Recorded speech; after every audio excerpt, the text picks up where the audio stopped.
You ask Tiger to solve. This deals with linear equations with one unknown. The final result is y equals 1. Let's solve it step by step. Simplify the expression. Expand the parentheses. Simplify the arithmetic. Expand the parentheses. Simplify the arithmetic.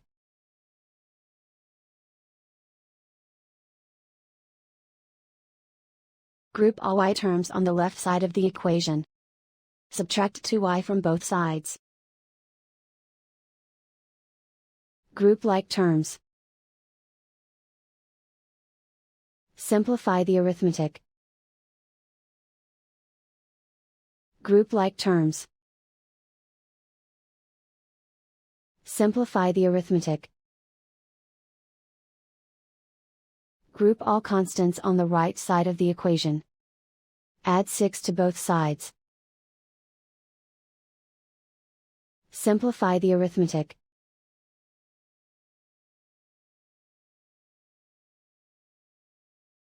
And so the final result is y equals 1.